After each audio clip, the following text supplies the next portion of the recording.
Muy buenos días, un saludo al mwaramutse misionero Miguel intasho kuri Bermúdez misiyoneri Marín, Migere a Bermudez su Marin, esposa Ruth umugore wiwe y Rusi, a todos los hermanos y na bene hermanas data bose n'abashiki reunidos bacu allá bakoraniye en hariya FEVIVA, muri en Valencia, Feviva Venezuela, Valencia en la Venezuela congregación mu del pastor ikoraniro reverendo riyobowe Miguel na Chávez Revera Miguel y Chavez todos los que se encuentran ndetse n'abandi bose conectados a través bihuje del natwe biciye satélite kuri Amazonas o satelite Internet Amazonas canke kuri en los internet diferentes mu países bihugu hoy bitandukanye. sábado Uyu munsi kuwa 14 de enero gatandatu de este año itariki 14 2023. z'ukwa mbere mw'uno mwaka wa 2023, Nuestro hermano Miguel está mwe por data salir Migere agira de ave Venezuela. muri Ya en Venezuela unas pocas horas mu estará masaha saliendo, así que makeyi aza kuba estaremos havuye. nuko rero solamente leyendo aquí algunas tugiye gusoma pequeñas ngaha porciones y gusa así imirongo mikeyi cane, nuko bityo desearles a todos los que tubipfurize acompañan a abantu nuestro hermano bose Miguel y baherekeza nuestro mwendata hermano Miguel, Miguel na mwendata Miguel, que Dios los tubipfurize guarde, ko los cuide Imana yobarinda hacia el kabazigama lugar donde se van a kugeza dirigir en este mu viaje kibanza bagiye y kujamwo también muri zino los ngendo, guarde y los cuide ndetse ibarinde en bazigame los viajes que estará realizando, mu ngendo los viajes próximos que estará mu ngendo realizando zikurikira nuestro hermano azokora Miguel y mwendata todos los que Miguel lo van a ndetse acompañar. n'abandi bose Estaremos bazomuherekeza. cubriéndolo con Tugiye nuestras oraciones kubatwikiriza para que amasengesho Dios los lleve kugira ngo y los Imana traiga con bien ibajane bashikane en este amahoro viaje que nuestro hermano muri Miguel runo está rugendo mwendata Migere comenzando, porque ahora agiye saliendo ya gutangura, de kuko Venezuela, ya avuye hariya muri por ahí sigue Venezuela el viaje que azoheza estará aca abandanya realizando. ingendo Así que azokora. nosotros lo Nuko acompañaremos rero con natwe nuestras oraciones y tugiye también kubatwikiriza amasengesho lo ayudaremos ndetse económicamente también turanabafasha mu bijanye en n'uburyo estos viajes que muri izi ngendo está realizando, we todos los que de ariko corazón también arakora, deseen ndetse n'abandi hacerlo. bose bifuza kubikora babikuye ku Leemos mutima. aquí Dusome una hano porción umurongo de la escritura. w'icanditswe. En el día de mañana estaremos Ku viendo munsi ese w'ejo tema muy importante, tuzoraba el icigwa misterio gikomeye cane de los 7 ibanga sellos de Apocalipsis capítulo ry'imatanije 5, ndwi byo mu vyahishuro igice ca el gatanu, cual ari allí ryo vemos aho turabona que Juan estaba yuko Yohana muy, pero que muy triste, yarababaye porque ababaye si no se cane, había hallado, kuko si iyo no había hataboneka nadie hallado iyo digno hataboneka umuntu de n'umwe abrir, aboneka de abereye tomar el kugira ngo libro afate y igitabo abrirlo, akizingurure, todo estaría perdido. vyose vyari kuba bitakaye bizimiye. O sea, ni ukuvuga, vamos a leer, reka dusome, si no iyo aparecía hataboneka, alguien iyo hatagaragara para umuntu tomar ese kugira ngo libro, afate ico gitabo, todo el plan de redención integuro yose y'ubucunguzi estaría yari kuba perdido. itakaye. Y vi en la mano derecha del que estaba mbona igitabo sentado mu en el kuboko trono kw'iburyo un libro kw'ivyagiye escrito kuri ya por ntebe, dentro canditse imbere y n'inyuma, por fuera, kidomba gice kudushasharandwi sellado tukimatanije con 7 tudomyemwo sellos. ikimenyetso. Ese es Iki el título de propiedad, ni igitabo gihesha el uburenganzira, libro de la vida igitabo del Cordero. c'ubugingo Pueden tomar c'umwagazi asiento si w'intama. están Murashobora bien. kwicara namba muhagaze. Hay un mensaje que Hariho ubutumwa todos hemos leído twese twarabusomye muchas veces, inshuro pero nyinshi, quiero leer una parte ariko acá nashaka de este gusoma igice mensaje kimwe del ngaha verbo c'ubu butumwa, carne, que jambo fue wambaye predicado umubiri el 2 de bwavuze junio itariki del 12 z'ukwindwi mu 1985 gihumbi 1985 aquí en Calley, Puerto Rico. ngakaye Puerto Rico, Íbamos a verlo, kandi tugiye esta porción pequeña que estábamos kuraba leyendo, ino mirongo en mike tugiye gusoma, diferentes ángulos. tuyirabe mu mfuruka zitandukanye. Mientras leemos esta Mu porción, gihe vamos a tuza ir kuba viendo turiko aquí turasoma algo ino mirongo, aha y tugira espero que turabona Dios ikintu, kandi ndizigiye ko Imana nos permita ver ndizigiye kwiza kutwemerera kubona todo lo que encierra este ibintu byose mensaje. biri En muri esta buno porcioncita butumwa, luego leen el mensaje muri ino completo, mirongo, ya hanyuma muchos lo han turasoma leído, ubutumwa mu mwuzuro. pero es Benshi bueno que lo barabusomye, lean ariko ni byiza ko porque babusoma, todo kuko eso se cumple ibyo byose en este bishitswa tiempo final. muri kino Todo gihe lo que ca fue nyuma. hablado allí Ibintu byose byavuzwe se ngaho cumple plenamente bishitswa mu en mwuzuro este tiempo final. muri kino gihe Miren ca una nyuma. parte acá Murabe dice, igice kimwe ngaha haravuga ngo muchas personas quieren abantu ser benshi bashaka predicadores kuba de la abavugabutumwa, palabra de Dios. abavuga ijambo Muchos ry'Imana. quieren ser Benshi ministros, bashaka kuba muchos abakozi quieren b'Imana, ser benshi bashaka profetas, kuba pero no abavugishwa, le aconsejo ariko a nadie nta muntu que n'umwe busque ser nohanura ngo yirondere y kuba menos umukozi un profeta, w'Imana, turetse rero ibyo kuba porque umuvugishwa, sobre quien kuko caiga ubuzogwako uwo ubukozi bw'umuvugishwa w'ukuri buzogwako buzoshikako ari we azoba ari ku isi mu minsi ya nyuma, kuko nubwo hazoba harabaye abavugishwa benshi b'ibinyoma, hazoba umwe w'ukuri, uwo ijambo rizokwambara umubiri muri we kugira ngo ashitse isezerano ryo kuza ku mwami nk'intare yo mu muryango wa Yuda, umwami w'abami hamwe n'uwuganza abaganza. Ubutumwa bwitwa ngo impuzu yambawe ubwa kabiri n'uwundi muntu, impuzu ya okaziyo, aho mwidata uriya mu Branham tubwira ngo rero igitabo c'itanguriro nico kivamwo ibintu byose biri ku isi uyu munsi. Nta kintu na kimwe kiri ku isi kitatanguriye mu itanguriro, kuko niryo tanguriro. Hariya niho hatanguriye buri isime yose. Mu itanguriro hatanguriye ibintu byose bifise itanguriro. N'ishengero ry'ukuri ryatanguriye mu itanguriro. Umwizera w'ikinyoma yatanguriye mu itanguriro, ndetse n'amatandukanirizo nawe nyene yatanguriye mu itanguriro. Itanguriro ni itanguriro ry'ibintu byose. Rero mu nganje ya Eliya canke Eliya yari karimuka ngaha ku isi, ari we yari umuvugishwa w'Imana w'ico gihe, kandi Imana ubwayo namba ntiyigeze iba idafise icabona ku isi. Imana buri gihe mu kibanza runaka, ahantu runaka, yamye ifise umuntu uwo we yashoboye gushira ku maboko yayo, nuko agahagarara nk'icabona cayo. Nuko rero namba yarakoze ivyo uhereye hariya mu itanguriro, mu ntango, nta nkeka ahantu runaka Imana irahafise umuntu uyo we ishobora kurambika kw'ibiganza byayo uyu munsi. Muri mu gitabo cibimatanijwe ku rupapuro rw'232 haravuga ngo rero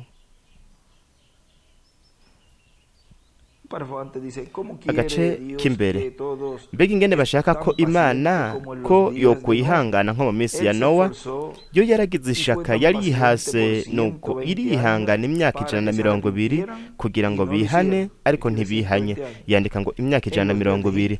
Mu minsi yo muri Egiputa Imana yarungitse ibyago hamwe n'ibindi byose, ibibi byose by'ubwoko bwose, ariko naho nyene ntibihanye. Yandika ngo ibyago. Yarungitse Yohana, ariko naho nyene ntibashatse kugaruka. Irungika Yesu kugira ngo apfe, kugira ngo akize abantu bose bumva ijambo. Rero mu minsi ya nyuma naho yarasezeranye kurungika ubutumwa kugira ngo bubahamagare, bubagarukane ku kwizera k'ukuri kw'ijambo. Ntibashaka kubwakira. Baramaze gushinga imizi muri za nemeye n'imigenzo, kugeza ubwo kumbure Imana irungitse umumarayika. Nuko rero ariko Imana ntabwo ikora nk'uko. Iyo ifata umuntu w'ikijuju, ndetse w'ikijuju cane atanazi no kwandika, igafata umuntu nk'uyo kuko atacari, igashobora gukorera muri we. Nuko rero hagize umuntu yumvira ko aragakomeye, iyo ntishobora kumukoresha. Buri gihe yamye ikora uko. Umuntu ateruza kugira ubwo atacari kugira ngo aheze abe ikintu ku Mana. Yandika ngo Imana ikoresha abataco bamaze. Ntishobora gukoresha umuntu yiyumvira ko aragakomeye. Iyo yahaye umwanya ishengero ryo kwihana, ariko ntiryihanye. Iyo yarabikoze kandi, ariko n'ubu naho nyene ryarabyanse. Kuba rero ryarabyanse, iyo rero n'inzira itunganye aho Satani ashobora kwinjirira kugira ngo yambare umubiri. Nivyo we arashobora kwambara umubiri muri iryo shengero kuko ryase ijambo. Yandika ngo Sekibi arashobora kwambara umubiri mu ishengero ryanse ijambo. Iyo niyo mpamvu nyene, kuko ishengero ry'abaprotestanti ryarabaye maraya, kuko ryanka ukuri gushinga intahe kw'ijambo ry'Imana. Kandi ivyo vyatumye Sekibi yinjira yambara umubiri muri ryo. We azokora ishusho y'igikoko, aho ashobora kubegeraniriza bose nk'uko ariko arabikora ubu nyene. Nivyo, amen. Yandika ngaho ngo ishusho y'igikoko. Abana kuvuga hano imbere yaho gato en el mensaje un manto de segunda mu mano. butumwa impuzu yambaye ubwa Génesis kabiri fue n'uwundi sembrar muntu. de la simiente. Itanguriro kwari ukubibwa kw'imbuto mwene myaka 6,000 naho yandika ngo imyaka 6,000 harimwo imyaka 120 ya yubile mwene myaka 6,000 kwabaye gukura kwabaye ukwera kw'imbuto. Rero urubuto rwarageze ubwo ruba urubuto rw'ukuri, rwararenze intambuko yo gushurika, intambuko yo gushurika rurava mu gushurika rugera ubwo ruba urubuto. Ubu rero ni igihe cyo kwegeranya, igihe c'isarura. Ibintu byose bikomeye cyane byose byatanguye, ishengero ry'ukuri ryatanguriye mu itanguriro, ryarageze mu gihe c'icamwa, icamwa ca mpwemu. Antikristo nawe nyene yatanguriye mu itanguriro, yarageze ku camwa ciwe. Natwe turi neza neza mu gihe c'iherezo, muri kino kiringo co kw'isi, ikiringo c'ibiremwa bipfa. Kandi iki ni igihe gikomeye cyane, aho buri muntu wese atagihe na kimwe cigeze kubamwo. Ni iki gihe, igihe c'ukunyiganyiga, ni igihe kibabaje ku banyabyaha, ariko ni igihe gihimbaye ku bakristu, kuko turazi yuko turiko turegeranya ingufu za nyuma kugira ngo tuje mu rugo, nuko dusanganire umwami. Kandi hariho ubutumwa canke ivyo yanditse, amwe data William yanditse ngo yanditse ngo aha ivyo yanditse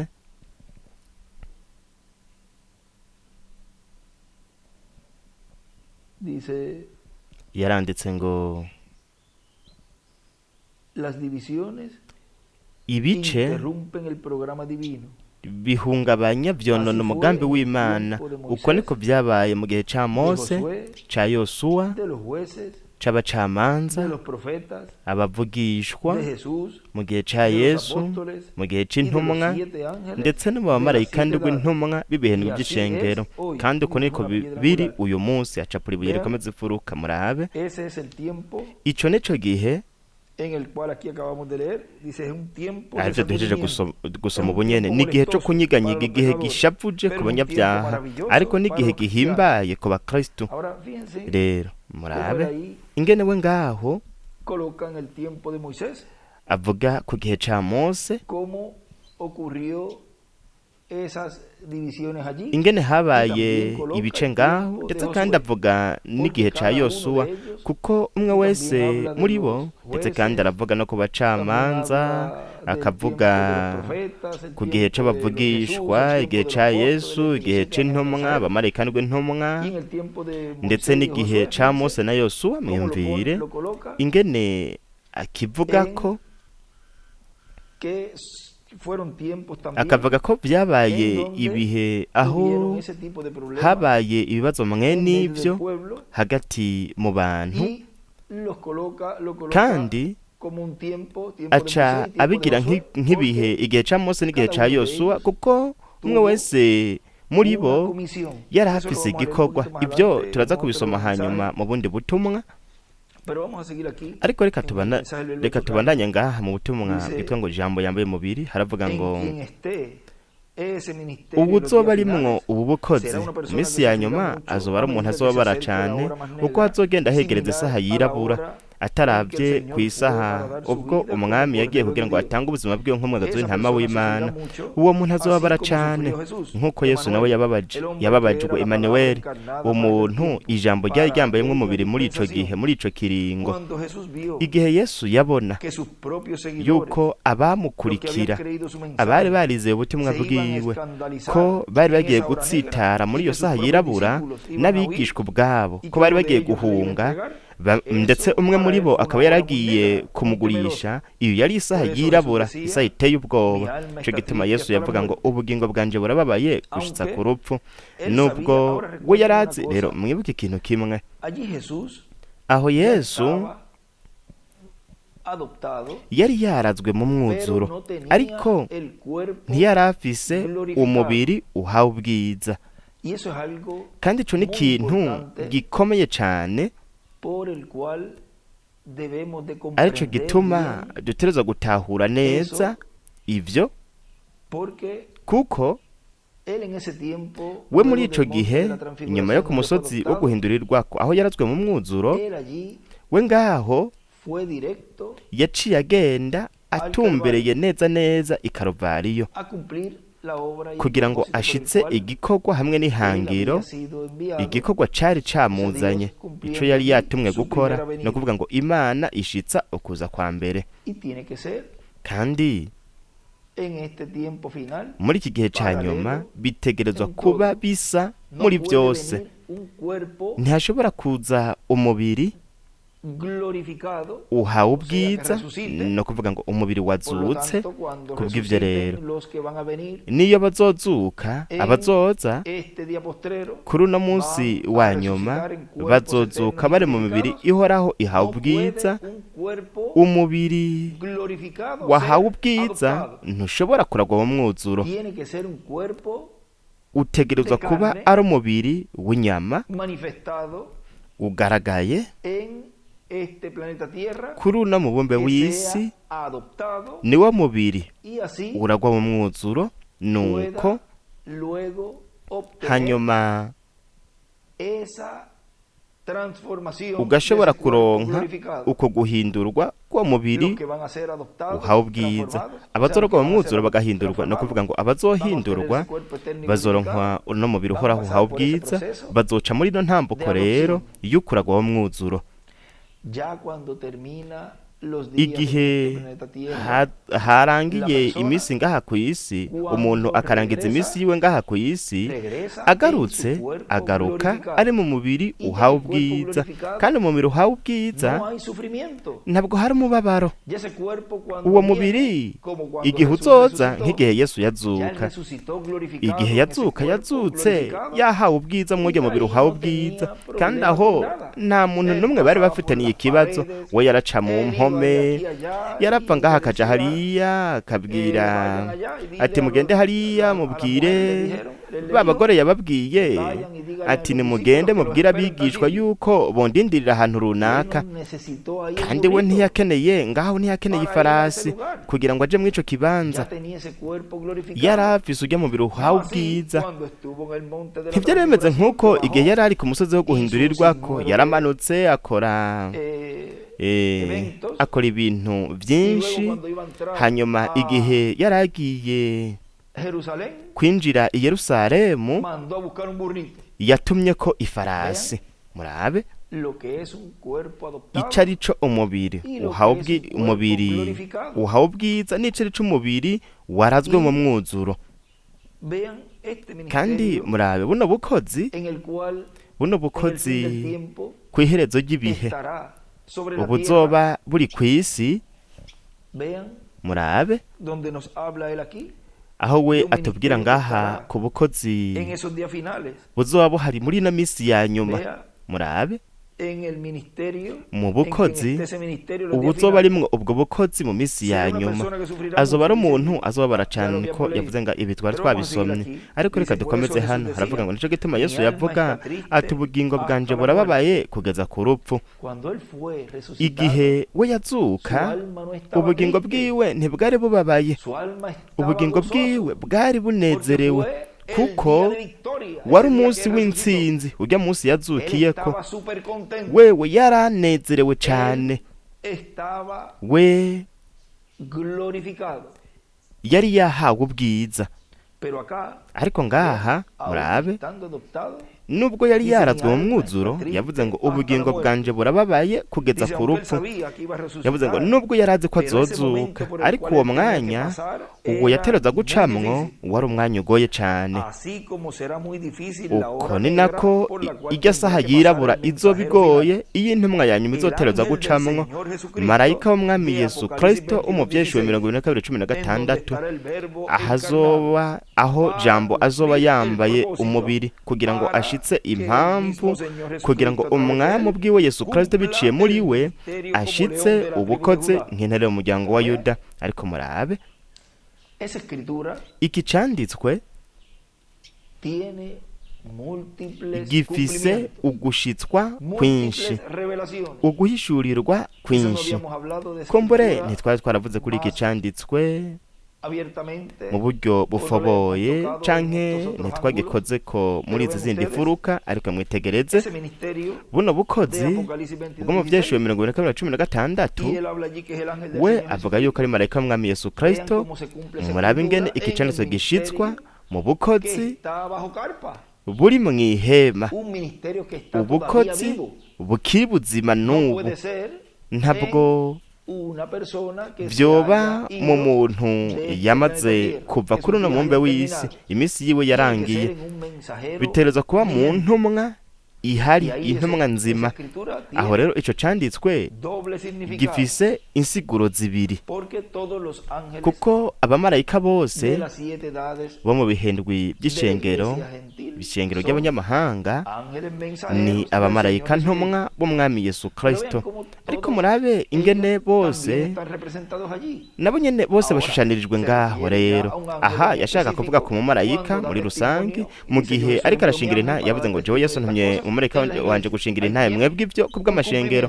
Ngaha kiba gifise uku gushitswa. Ariko murabe ngaha hariho ukundi gushitswa nako, ukundi gushitswa kwa kabiri, kuko nkuko Mwidata Migere yatubwiye nijoro harangiye igikorane. Murabe ingene na Mwidata Branham nawe nyene yaragiye muri Isirayeli, kuko intumwa yose ibishaka kugumbira amasezerano mu gihe cayo, nuko aba ariyo ishitsa iryo sezerano, ayo masezerano.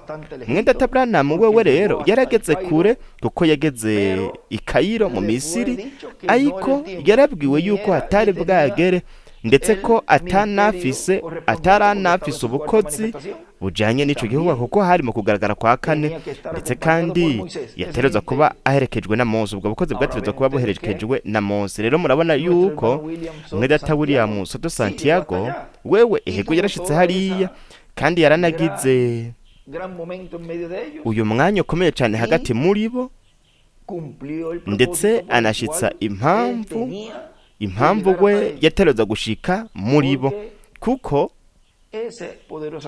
uyu mumarayika w'inkomezi yategerezwa guha amakuru haba abanyamahanga ndetse n'ubwoko bw'Abaheburayo. Ico gituma yavuze ngo narungitswe mvuye mu kugaragara kw'Imana kugira ngo ndabahe ino nkuru nziza.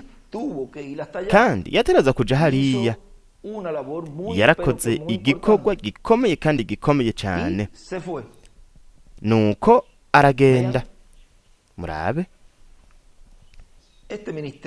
buno bukozi buriko burashitswa muri kino gihe ca nyuma, buzoshitsa rino hangiro, ino mpamvu banayihavuga ngo azoba ari ubukozi bw'umwami Yesu Kristo. Azoba ari jambo Yesu Kristo, ijambo ryambaye umubiri mu muvugishwa ntumwa wa nyuma. Buno bukozi buzoba ari ubukozi bukomeye cyane, bugoye, kuko umuntu gusa ubuzoba arimwo buno bukozi niwe azoshobora gutahura cyane ibizoba biriko biraba, n'impamvu ivyo bintu bizoba biriko biraba mu isaha y'ububasha bw'umwijima izoza ku iherezo ry'ubukozi bwiwe. Kandi ivyo ntivyabaye kuri Mwidata William. Rero ejo tuzoraba ikintu cabaye igihe Yohana yari ngaho, akabona ko habaye umuhamagaro kugira ngo afate igitabo, kandi uwo muhamagaro wabaye hakibura abantu kugira ngo binjire babe abagize uruhara mu mubiri w'ibanga w'abizera. Ivyo tuzobiraba ejo.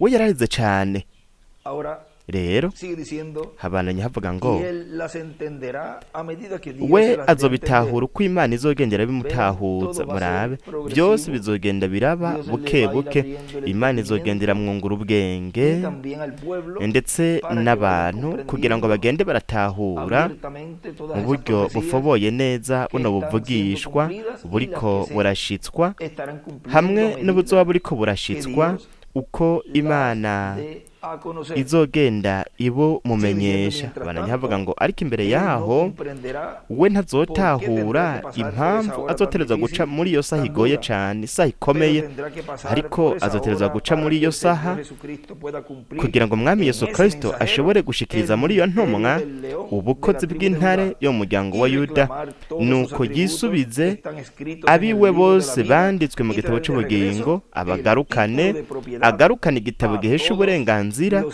ku bana b'Imana bose.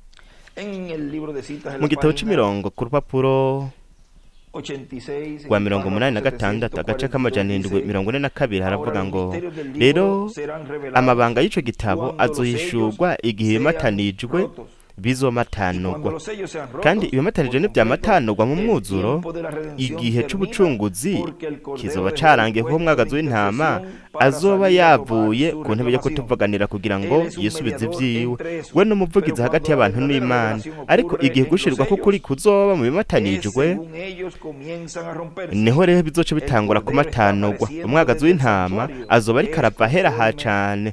aho ni nk'uko biri mu ijambo yandika ngo uguhishurirwa k'ukuri kubaye ryari igihe we azova aho hantu mu kibanza cyo kutuvuganira kugira ngo yisubize ibyiwe.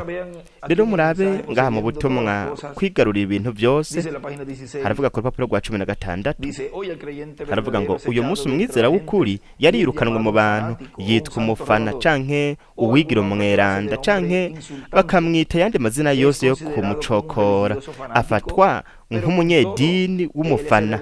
ariko nubwo biruko n'umuragwa w'ijuru n'isi, harahiriwe abaca bugufi kuko bo bazoragwa isi. kandi ndiyumvira yuko bamwe bahatirwa kuba mu nsago canke ahandi hantu runaka badafise amahera ahagije kugira ngo bakoteshe amazu. ariko nubwo biruko byose ni ibyawe, amen. uteruza gukora ukabira intuguta ukakorera amadolari runaka kugira ngo ubeho uguwe neza, kugira ngo ugurire ibirata abana bawe, kugira ngo wigaburire. kandi hamwe n'ibyo ukamenya yuko byose ari byacu, kandi ko turabaragwa ba byose ngaha. abagororotsi abagwa neza bazoragwa isi, bo bazoyigarurira. mbega ibyo ngene binezera kwigarurira isi yose. mbega abo ni bande? n'abizera.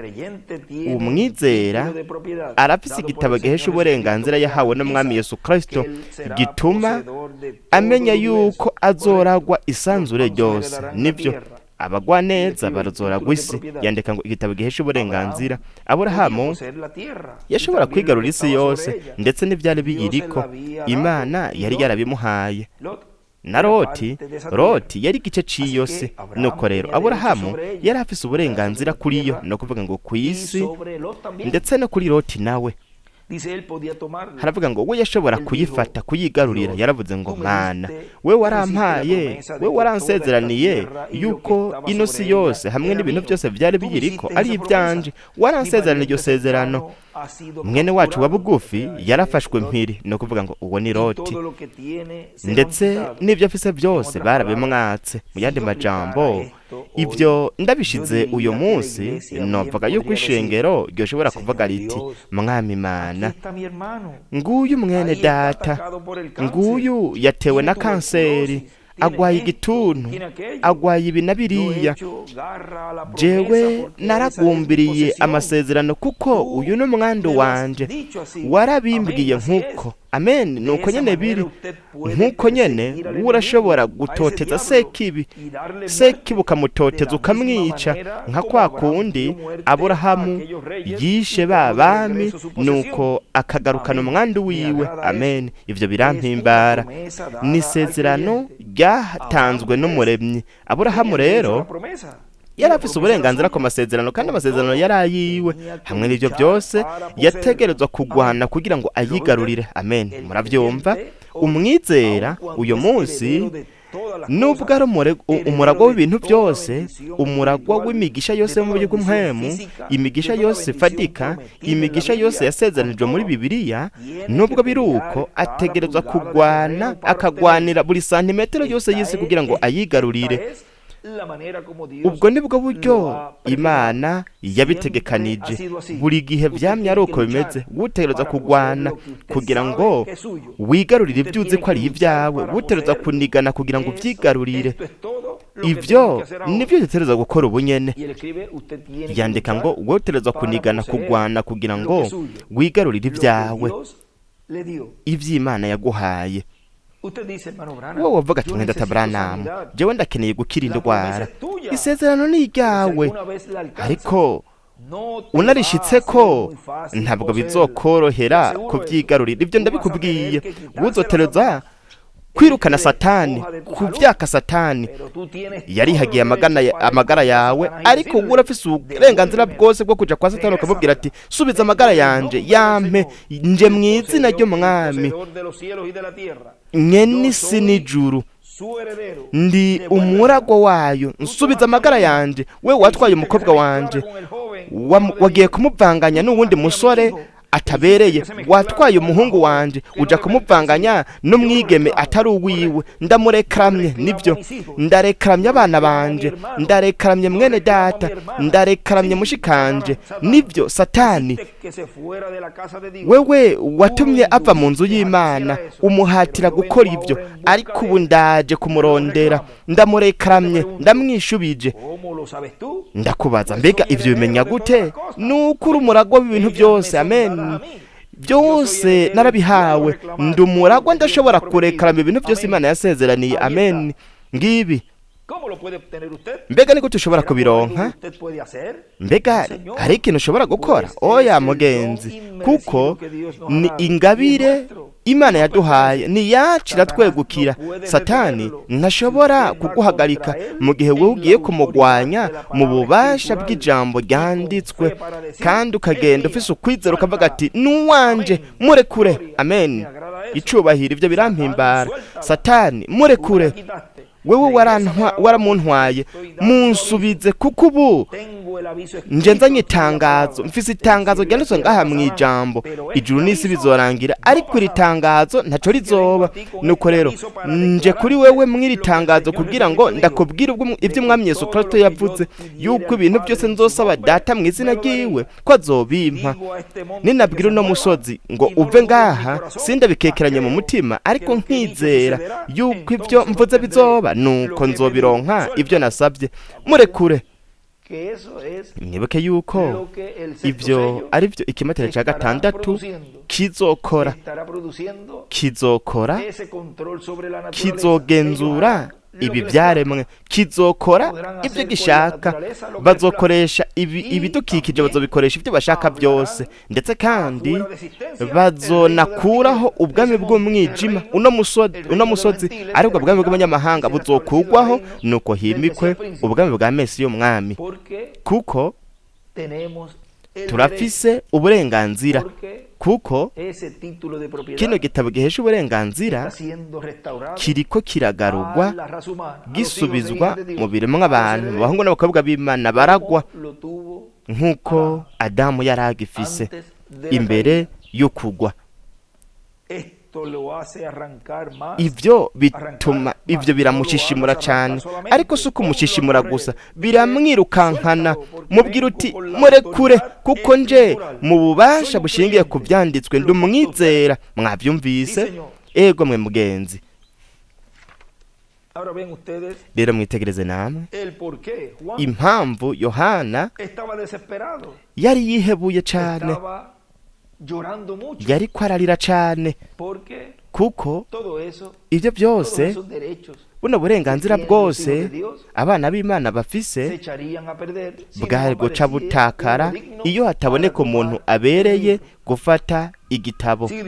Habandanya havuga ngo nico gituma Yohana yarize cyane, kuko iyo hatagaragara intare yo mu muryango wa Yuda kugira ngo ikore ico gikorwa, iyo nteguro, uwo mugambi wose wari kubutakaye, kuko hari hageze igihe ubwo ico gikorwa catereza gukorwa, canke iyo ico gihe kitaba ntivyari gushobora kuba mu kindi gihe. Nuko rero yatereza guca arindira nk'indi myaka 2000 n'imiburiburi kugira ngo hagaruke iyo ntambako y'Imana hashobore kuba ico gikorwa, nk'uko vyabaye kuri Mose igihe yashaka kurokora abantu. Bobo ntibari biteguye, baramwanka. Nuko rero baciye bategerezwa kurindira iyindi myaka 40 kugira ngo iyo ntambuko yongere igaruke, Imana ishobore gukora, Imana ishobore kubarokora. Rero murabe ubutumwa umunsi w'intsinzi ku rupapuro rwa 20 haratubwira, aho turabona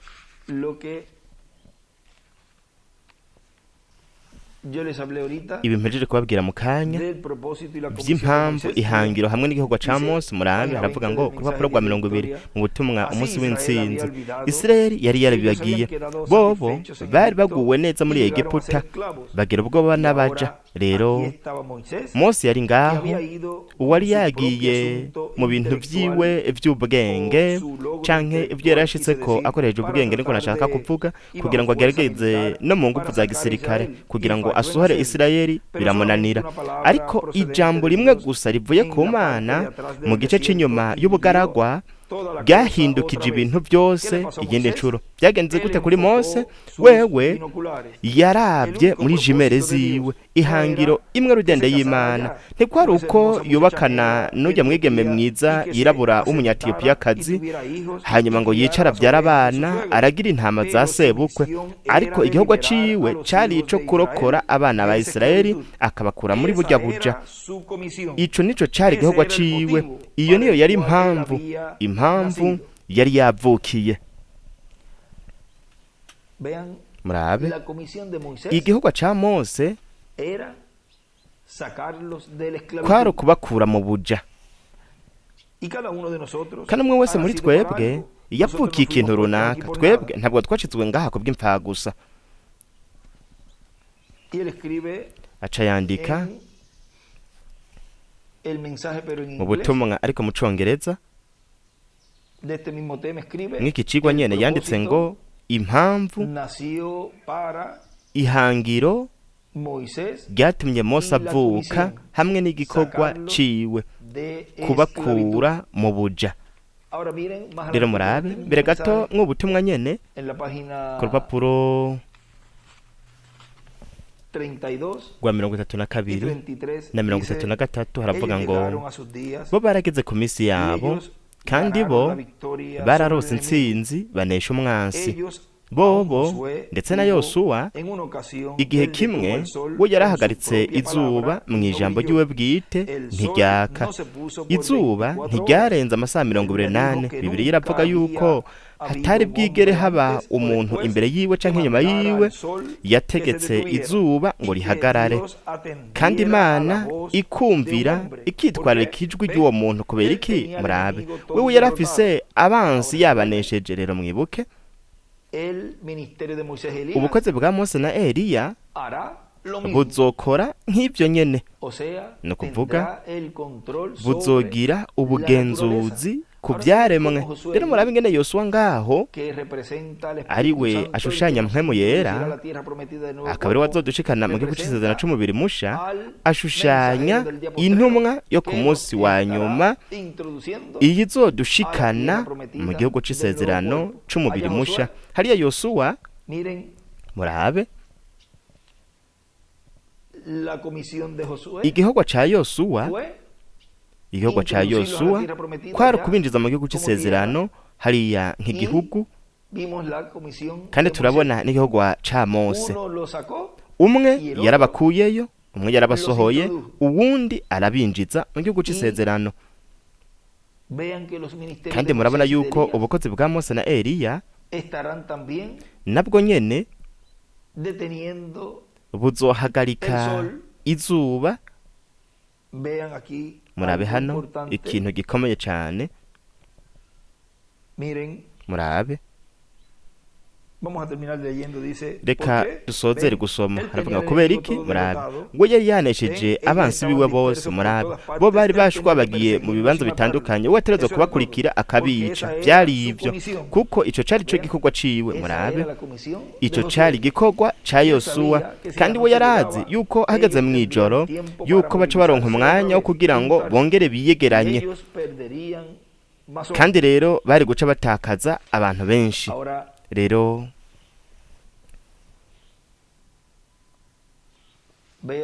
murabe yanditse mu butumwa ariko mu congereza yanditse ngo mpwemu yera bingana yosuwa yosuwa yahagaritse izuba urugero rw'uyo munsi izuba ririko rirahagarikwa mu gihe co ku mugoroba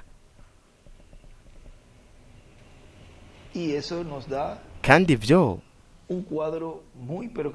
ivyo bitwereka ikintu gikomeye cane ku biriko biraba muri kino gihe ca nyuma rero murababandanya kuvuga ngaha mwe data William rero mu gihe ca nyuma hazokwisubiramwo ibisa n'ibintu byose vyabaye hariya kandi ibisa na bijya byose muri kino gihe cacu twakomeje kwibona mu vyanditswe ntivyo mu bundi buryo ntivyo bukundi kundi bizoterezwa kuba uko nyene kandi ibisa no kugaragara kw'ijambo ryambaye umubiri nk'umwagazi w'intama w'Imana azoba ijambo ryambaye umubiri nk'intare yo mu muryango wa Yuda bizoterezwa kuba nk'uko nyene muri iki gihe ca nyuma mu isaha yirabura yegereje kugira ngo urubanza rushobore kuza ku bwami bw'abanyamahanga rushobore kuza ku mahanga ivyo bizoba bibera iburengerazuba ijambo ubundi bushasha rizobambwa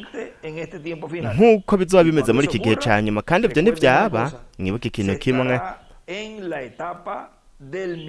hazoba hagezweho intambuko y'intare yo mu muryango wa Yuda kugira ngo habe igihugu gikomeye cane nk'uko biri mu mugambi w'Imana kuri jewe ryari ihigwa ridasanzwe n'umugisha gushobora kubarungikiriza intasho ndetse no kugira iri shingiro ry'ubutumwa bw'ejo ibanga ry'imatanije ndwi yo mu vyahishwe ca gatanu kandi twabonye mu ncamake ibintu bimwe bimwe dusa n'ababicako ariko turashobora kubona yuko ikintu gikomeye cyane kiriko kiraba muri iki gihe ca nyuma hagati mu ishengero muri ino nusu y'isaha y'agacerere aho mw'ijuru hariho agacerere mu mwuzuro kw'isi naho hariko haraba ikintu gikomeye cyane hagati mu biremwa abantu cane cane hagati mu bazoragwa mu mwuzuro kuko n'igihe kibangikanye gisa n'igihe aho Yesu yariko araragwa mu mwuzuro kandi aho hari ubukozi bwa Mose n'ubwa Eliya n'igihe c'ukuragwa mu mwuzuro igihe aho umwe wese muri twebwe aho twaterezwa kuba dukangutse mu buryo bw'impwemu kugira ngo tubandanye twitegura kugira ngo vuba turagwe mu mwuzuro muri kino gihe c'ukuragwa mu mwuzuro nuko rero tube turyamiye amajanja kandi aha turashobora kubona reka dushireho icigwa icigwa c'iki kiyago twagize muri kano kanya